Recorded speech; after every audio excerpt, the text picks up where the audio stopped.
ini seharusnya sudah panen, Pak. Tunjukkan apa titiknya, Pak. Nah, ini seharusnya udah masa panen, tapi ini kenyataannya kosong. Tidak berbuah. Tidak ada padinya di dalamnya. Sudah 1 bulan, saluran irigasi Cimarinjung tidak mengalirkan air ke area. Dalam dunia pertanian, keberhasilan panen sangat bergantung pada kesediaan air dan cara pengelolaannya. Namun, apa yang terjadi ketika hujan tak kunjung datang? Tanah mengering, tanaman layu, dan hasil panen merosot drastis. Banyak petani masih bergantung pada metode penyiraman manual yang memakan waktu, tenaga, dan seringkali tidak tepat sasaran. Masalah ini semakin diperparah oleh perubahan iklim yang membuat pola cuaca sulit diprediksi. Dampaknya tidak hanya dirasakan oleh petani, tetapi juga oleh masyarakat luas. Kekurangan hasil panen dapat memicu harga pangan dan mengancam ketahanan pangan. Bagaimana jika kita bisa mengubah situasi ini? Dan bagaimana jika kemajuan teknologi dapat menjadi solusi untuk meningkatkan produksi panen, bahkan untuk menghemat sumber daya, dan untuk mendukung sistem pertanian yang berkelanjutan? Disinilah inovasi hadir. Sebuah sistem irigasi otomatis yang tidak hanya efisien tetapi juga cerdas yang dapat membantu para petani menyelesaikan masalah di era modern kali ini. Sistem ini mengintegrasikan teknologi sensor, Arduino, juga koneksi ke data pusat untuk menciptakan solusi yang berkelanjutan. Melalui tugas besar ini, kami dari kelompok 5 memperkenalkan sebuah sistem dan merangkai sebuah alat yang tidak hanya menyiram tanaman secara otomatis, namun dapat mencatat data lingkungan untuk analisis pertumbuhan tanaman secara lebih akurat. Nah, komponen pertama yaitu adalah Wemos D1 Mini sebagai mikrokontroler utama yang berbasis ESP8266. Nah, berfungsi untuk mengontrol seluruh sistem otomatisasi, menerima data dari sensor, dan mengirimkan data tersebut ke software seperti Node-RED.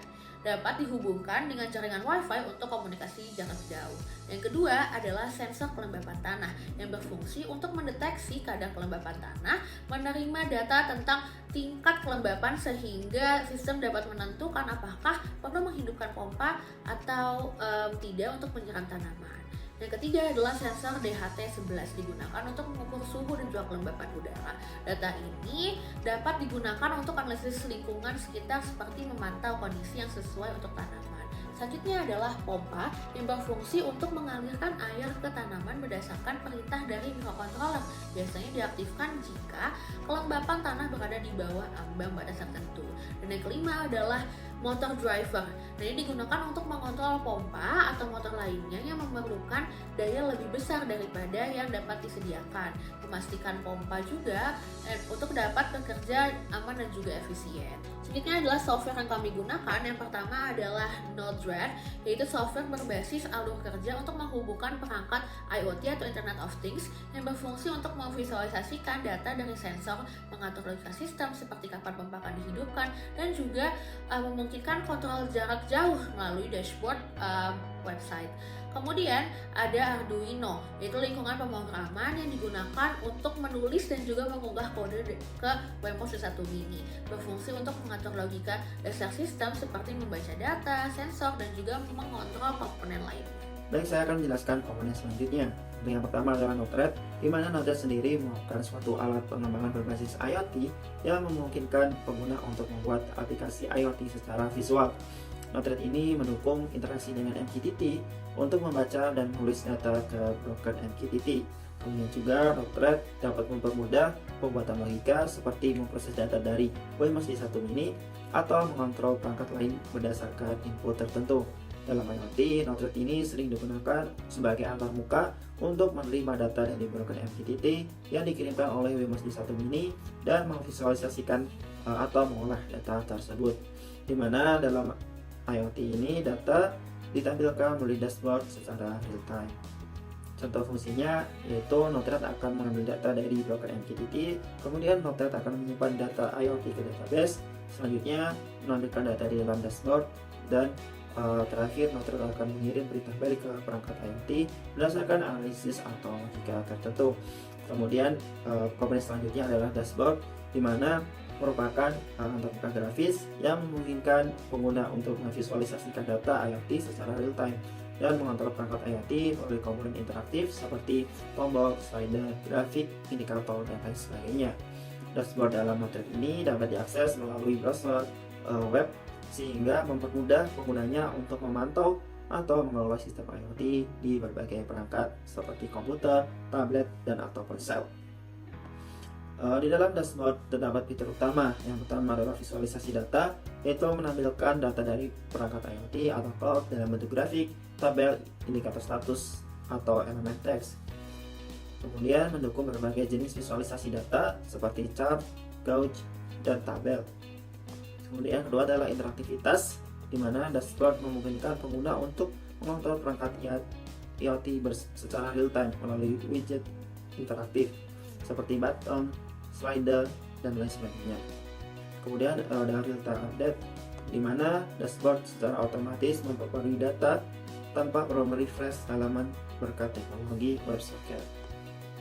Kemudian yang keempat adalah customisasi, di mana widget di dalam dashboard dapat dikonfigurasi untuk tampilannya sesuai dengan kebutuhan pengguna, seperti mulai warna, ukuran, dan jenis grafik itu sendiri. Kemudian ada multi user dan remote access, di mana dashboard dapat diakses dalam jaringan lokal atau internet, sehingga memungkinkan pengguna atau tim untuk memantau sistem dari mana saja. Kemudian ada responsive design, di mana dashboard Node-RED ini memiliki tata letak yang responsif, sehingga dapat digunakan di berbagai perangkat dengan ukuran layar yang berbeda. Kemudian yang ketiga adalah tampilan fisik dari sistem yang kami buat, di mana di dalam dashboard terdapat beberapa komponen. Yang pertama adalah WMC1 mini, kemudian ada sensor D11 dari sensor kelembapan tanah yang dihubungkan dengan WMC1 mini. Kemudian terdapat pompa yang dihubungkan dengan motor driver, sehingga WMC1 mini akan terhubung ke pompa dengan bantuan motor driver. Kemudian terdapat adaptor yang berguna untuk memberikan tegangan atau daya ke perangkat. Kemudian pompa ini akan diletakkan di wadah berisi air, sehingga jika pompa ini menyala, maka air dapat disalurkan menuju media tanam, sehingga tanaman akan mendapatkan akses terhadap air. Selanjutnya adalah cara kerja sistem. Yang pertama adalah inisiasi sistem. Sistem ini dimulai dengan pemasangan sensor kelembapan tanah di media tanam, yaitu kami menggunakan tanah. Sensor ini digunakan untuk mengukur tingkat kelembapan tanah. Selanjutnya yang kedua adalah pemasangan sensor lingkungan atau sensor DHT11 dipasang di sekitar media tanam untuk mengukur suhu udara dan juga kelembapan udara. Yang ketiga adalah pengumpulan juga transmisi data. Data dari sensor kelembapan tanah dan sensor DHT11 akan ditransmisikan ke microcontroller mini. Lalu microcontroller ini kemudian akan mengirimkan data tersebut ke komputer untuk dianalisis. Yang keempat adalah analisis data. Jika kelembapan tanah ini belum sesuai, maka pompa air akan menyala dan mengalirkan air tersebut ke media tanam. Tapi jika sudah sesuai, maka pompa tersebut akan mati. Selanjutnya adalah kebutuhan daya pompa. Pompa air memerlukan power supply sebesar 5 volt untuk beroperasi. Dan selanjutnya adalah penyimpanan data. Dan semua data yang dikumpulkan akan menyimpan di database cloud pusat via MQTT, dan penyimpanan ini memungkinkan data dapat diakses kapan saja untuk analisis lebih lanjut. Untuk metode pengukuran sendiri, kami menggunakan dua variabel, yaitu variabel pengukuran dan variabel kontrol. Untuk variabel pengukuran, kami mengukur kelembapan tanah, ketinggian tanaman, dan temperatur. Dan untuk variabel kontrol, ada kualitas benih, media tanam berupa tanah, dan cahaya. Untuk lokasi penanaman sendiri, itu berada di daerah Jatinangor. Nah, untuk spesifikasi sensor kelembapan tanah yang kami gunakan, untuk tegangan inputnya sebesar 3-5 volt, untuk tegangan outputnya 0-4,2 volt, dan arus yang kami gunakan 40 mA, dan value range ADC 1024 bit. Nah, untuk spesifikasi sensor DHT11 sendiri, yaitu dengan tegangan kerja 5 VDC, range suhunya 0-50 derajat Celcius, dan untuk range kelembapannya 15-90%. Untuk arus maksimal yaitu 2,5 mA. Nah, daftar error yang kami alami dalam sistem ini ada yang pertama, pertumbuhan pada tanaman yang kurang baik sehingga merusak data. Nah, solusi yang dilakukan dapat pencahayaan yang cukup dan panas matahari agar proses fotosintesis dan metabolisme pada tumbuhan dapat bekerja secara maksimal pada tanaman sehingga pertumbuhan menjadi maksimal. Yang kedua, ada kabel data terlepas dari rangkaian. Nah, solusinya menyambungkan ulang kabel yang terlepas dan memeriksa semua rangkaian secara berkala agar dapat dipastikan sistem berjalan dengan baik.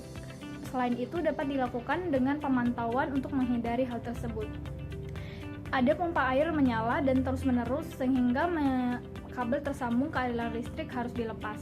Solusinya yaitu memastikan dan memeriksa ulang logika pengendalian pompa dan memverifikasi ulang logika yang mengontrol pompa seperti pengaturan atau switch atau trigger untuk menghindari loop yang salah. Selanjutnya, memeriksa sensor kelembapan tanah atau sensor lain mungkin memberikan pembacaan yang salah dan dikalibrasi ulang untuk memeriksa saluran sensor ke Arduino yang tidak longgar atau rusak dan memasang relay atau saklar saat kelembapan tanah sudah cukup. Dipastikan pompa air relay dan kabel tidak mengalami kerusakan atau korsleting. Nah, jika ada yang rusak, harap diganti komponen tersebut. Yang selanjutnya ada port tidak terbaca karena pompa air error. Solusinya, memeriksa koneksi perangkat keras dan memastikan kabel USB atau jumper yang menghubungkan Arduino dengan komputer atau sistem IoT dalam kondisi baik dan mengganti kabel USB jika diperlukan. Nah, atau dapat juga dilakukan reset Arduino dan microcontroller dengan menekan tombol reset pada Arduino sebelum mencoba kembali. Nah, upaya peningkatan kualitas yaitu yang pertama, pemilihan benih unggul untuk menggunakan benih yang berkualitas tinggi. Yang kedua, perawatan media tanam, memastikan tanah subur, kaya nutrisi dan bebas hama. Yang ketiga, dilakukan pengairan yang tepat, menyiram sesuai kebutuhan tanaman. Yang keempat, pemberian pupuk menggunakan pupuk organik atau anorganik secara teratur dan sesuai dosis. Yang kelima, pengendalian hama dan penyakit menggunakan pestisida secara bijak. Yang keenam, pengelolaan lingkungan yaitu dengan menyesuaikan suhu, kelembapan dan pencahayaan yang dibutuhkan oleh tanaman itu sendiri. Yang ketujuh, dapat dilakukan pemantauan seperti notifikasi dan kendali jarak jauh. Setelah didapat seluruh pengukuran dan pengamatan diperoleh, tabel hasil pengukuran adalah sebagai berikut. Tabel ini juga memuat parameter kelembaban pada kondisi tanaman, suhu sekitar tanaman, serta pertumbuhan tinggi tanaman seiring dengan waktu yang baik. Lalu, berikut diperoleh data grafik awal perbandingan laju pertumbuhan dengan parameter kelembaban dan temperatur udara serta kelembapan tanah. Lalu selanjutnya, apabila data telah didapatkan dan juga rancangan data grafik telah didapatkan secara awal, lalu dilanjutkan dengan proses simulasi. Di mana dengan simulasi tersebut, kami menggunakan proses dengan sistem Orde 1. Pada sistem Orde 1 tersebut, di mana pertimbangan kami yaitu karena pada pertumbuhan tanaman dibandingkan dengan suhu dan kelembaban, yaitu mempunyai sistem laju yang konstan pada setiap waktu pengukuran dan pengamatannya, di mana menjadikan kami memilih sistem Orde 1 yaitu dinamik Orde 1. Lalu setelah itu kami menerapkan proses simulasi tersebut. Pada proses simulasi tersebut, yaitu yang pertama berdasarkan parameter kelembaban serta pertumbuhan tanaman dalam rentang tiap hari pengamatan adalah sebagai berikut. Nah, ini menjelaskan bagaimana hubungan pertumbuhan tanaman yaitu dipengaruhi oleh laju pertumbuhan tiap waktunya dan juga berdasarkan pengukuran yang telah dilakukan, sehingga terdapat pengamatan yang sangat baik dan juga peningkatan pertumbuhan tanaman yang dibandingkan dengan kelembaban yang ada. Dapat diambil kesimpulan berdasarkan grafik tersebut bahwa perlunya kelembaban yang sesuai bagi pertumbuhan tanaman agar mengalami pertumbuhan dengan lebih efisien dan juga lebih cepat. Lalu berikutnya terdapat parameter simulasi terhadap temperatur dan juga pertumbuhan tanaman yang diukur berdasarkan pengamatan hingga 14 hari. Nah, di mana perlunya juga untuk suhu yang optimal berdasarkan referensi, yaitu tidak terlalu tinggi dan tidak terlalu rendah, yaitu akan meningkatkan pertumbuhan parameter tanaman sesuai dengan rentang berdasarkan grafik berikut. Nah, pertumbuhan tanaman akan meningkat seiring dengan berjalannya waktu apabila suhunya juga mendukung, dapat ditinjau dari grafik tersebut sehingga dengan hasil yang sangat baik. Lalu setelah ditinjau grafik simulasi diperoleh persamaan. Pada persamaan sistem dinamika Orde 1, yaitu ada hubungan antara sistem input dan juga output dan juga terhadap waktu rentang pengamatan, sehingga dengan hasil yang sangat baik antara penyusunan sistemnya. Lalu setelah ditinjau sistem pengamatannya, diperoleh berdasarkan nilai parameter proses, yaitu berdasarkan grafik yang kelembaban tanah dan juga pertumbuhan tanaman dan semacamnya diperoleh, yaitu parameter proses waktu caca sebesar 3,56, penguatan 0,36, konstanta waktu sebesar 2,82, serta waktu tunda sebesar 1,22 dengan kualitas regresi kuadrat kesalahan sebesar 238, serta koefisien relasi sebesar 0,99, di mana koefisien relasi yang bernilai 0,99 mendekati angka 1, di mana dengan hasil yang mendekati angka stabil, sehingga dengan hasil yang lumayan baik. Lalu selanjutnya pada nilai parameter yaitu berdasarkan kelembaban yang telah tinjau, kami juga memperoleh yaitu berdasarkan suhu. Berdasarkan temperatur tersebut, kami bandingkan dengan adanya pertumbuhan tiap waktu selama 14 hari diperoleh parameter proses sebagai berikut. Waktu caca sebesar 1,72, serta penguatan ditinjau 1,23, konstanta waktu 4,06, waktu tunda sebesar 0,70, dengan kuadrat kesalahan sebesar 101 dan juga koefisien relasi sebesar 0,99, di mana dengan koefisien relasi yang mendekati nilai 1, di mana dengan hasil kesalahan yang sangat sedikit dan juga meminimalkan hasil mendekati yang diinginkan, sehingga laju pertumbuhan tanaman sangat baik. Nah, dengan adanya parameter tersebut dapat ditinjau dengan perawatan yang baik dan juga suhu dan kelembaban yang optimal agar pertumbuhan tanaman dapat bernilai efisien dan efektif. Dari hasil pengolahan data tadi, dan selama masa percobaan, kami mencatat berbagai parameter penting untuk memahami hubungan antara lingkungan dan pertumbuhan tanaman. Parameter ini meliputi kelembapan udara, temperatur udara, kelembapan tanah, dan ketinggian tanaman. Rata-rata kelembapan udara berkisar 68% hingga 90%, dengan suhu udara yang stabil di antara 22 derajat Celcius hingga 26 derajat Celcius. Sistem irigasi otomatis kami berhasil menjaga kelembapan tanah di kisaran optimal yaitu 77%, memastikan kondisi yang mendukung untuk pertumbuhan tanaman kacang hijau. Pertumbuhan tanaman menunjukkan tren yang sangat positif. Dari hari pertama, dengan ketinggian rata-rata 1,7 cm, tanaman tumbuh hingga mencapai 36 cm pada saat panen.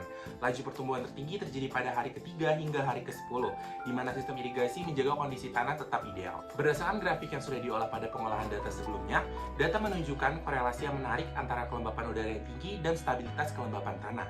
Ini menunjukkan bahwa sistem penyiraman otomatis ini mampu beradaptasi dengan kondisi lingkungan yang dinamis. Berdasarkan frekuensi penyiramannya, penyiraman dilakukan secara otomatis berdasarkan kondisi kelembapan tanah. Sistem menyuplai air bervariasi mulai dari 0 hingga 50 mili per hari, memastikan penggunaan air yang efisien untuk menciptakan kondisi yang berkelanjutan. Berdasarkan model pertumbuhan yang kami gunakan, kami menemukan bahwa kondisi optimal untuk pertumbuhan tanaman terjadi pada suhu sekitar 25 derajat Celcius dan kelembapan tanah di atas 75%. Penurunan kelembapan tanah yang signifikan seperti di bawah 75% dapat memperlambat laju pertumbuhan dari kacang hijau. Hasil percobaan ini sejalan dengan penelitian yang menyatakan bahwa suhu dan kelembapan optimal adalah faktor kunci untuk pertumbuhan tanaman. Dengan menggunakan sistem irigasi otomatis, kami mampu menciptakan lingkungan yang mendukung pertumbuhan maksimal dengan efisiensi sumber daya. Ini adalah bukti nyata bahwa teknologi dapat menjadi solusi dalam mendukung pertanian modern.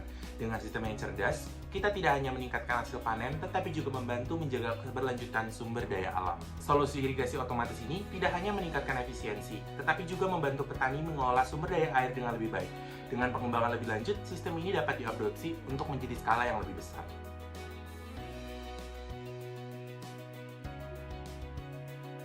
Bersama, kita bisa menciptakan Perubahan nyata yang membawa manfaat bagi petani, masyarakat, dan lingkungan.